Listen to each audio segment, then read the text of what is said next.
देवताओं और ऋषि मुनियों द्वारा मनुष्य को सुख होकर वरदान देना और क्रोधित होने पर श्राप देना, यह प्रथा सबसे अधिक रामायण काल और महाभारत काल में था।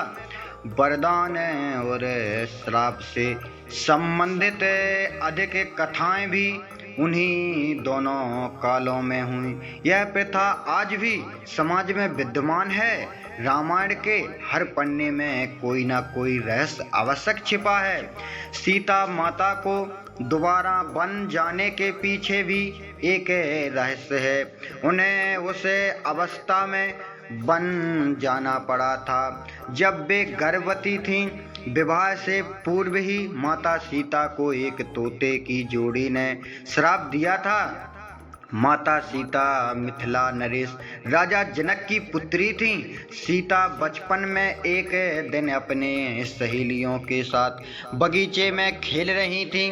खेलते खेलते उन्हें एक पेड़ पर तोता का जोड़ा दिखाई दिया। वे दोनों आपस में बातें कर रहे थे कि इस पृथ्वी पर राम नाम के एक राजा होंगे जो पूर्ण रूप से अपनी प्रजा के लिए समर्पित रहेंगे। यह सुनते ही सीता माता का ध्यान उस तरफ गया और सीता उनकी बातों को ध्यान से सुनने लगी। मादा तोता बोली, राम के पत्नी का नाम सीता होगा जो अत्यंत सुंदर और सुशील होगी। तुम्हें पता है कि वह कन्या कौन होगी? नर बोला, मुझे नहीं मालूम। मादा बोली, मुझे पता है, वह कन्या जनक की पुत्री सीता होगी। सीता ने उन दोनों की बात सुन लिया और आगे की बात को जानने के लिए उन्होंने उन दोनों तोते को पकड़वाकर बंदी बना लिया।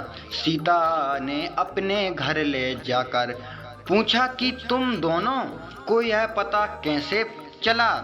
तब तोते की उस जोड़ी ने बतलाया कि महर्षि वाल्मीकि ये सभी बातें अपने शिष्यों को पढ़ा रहे थे। मैं वहीं पेड़ पर बैठी सुन रही थी। सीता जी ने कहा, तुम दोनों जिस जनक की पुत्री सीता के विषय में बात कर रहे हो वह सीता मैं ही हूँ। तुम्हारी बातें मुझे बहुत अच्छी लग रही हैं, इसलिए अब मैं तुम्हें अपना ब्याह राम से होने के बाद ही सुसंत करूँगी। उन दोनों ने सीता माता से प्रार्थना किया कि आप हमें मुक्त कर दीजिए। हम तो आसमान में सुसंत विचरण करने वाले पंछी हैं। हमें कैद में रहना अच्छा नहीं लगता है। उनकी बातें सुनकर सीता ने नर तोते को सुसंत कर दिया और कहा, मैं तुम्हारी पत्नी को मेरे श्री राम जी के साथ ब्याह हो जाने के बाद ही मुक्त करूंगी, जब मुझे राम मिल जाएंगे। सीता की बात सुनकर नर तोता ने माता सीता से बहुत गिड़गिड़ाते हुए बोला, हे देवी, मेरी पत्नी अभी गर्भवती है। ऐसी स्थिति में हम दोनों एक दूसरे से अलग कैसे रह सकते हैं? मैं अपनी पत्नी के विरह को सह नहीं सकूंगा।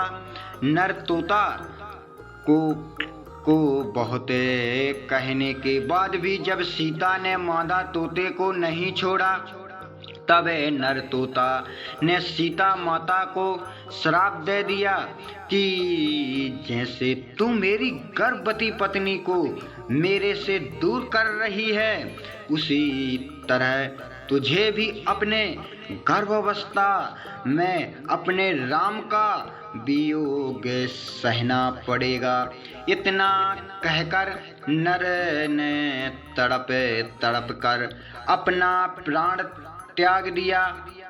नर तोते के मृत्यु के कुछ समय के बाद नर के वियोग में मादा तोता ने भी अपने प्राण त्याग दिए। इस तोते के जोड़ी के शाप से ही माता सीता को भी अपने गर्भ अवस्था में भगवान राम जी का वियोग सहना पड़ा था। अतः हमें कभी भी किसी का दिल नहीं दुखाना चाहिए। हम सब हमेशा से यह सुनते आ रहे हैं कि 24 घंटे में एक बार हमारे जिह्वा पर माँ सरस्वती का वास होता है। उस समय मुँह से निकली हुई बात जरूर सत्य हो जाती है। इस बात का हम सबको ज्ञान नहीं रहता कि हम माँ सरस्वती हमारे जिह्वा पर कब वास करती है। अतः हमें यह कोशिश करना चाहिए कि किसी को अपशब्द ना कहें।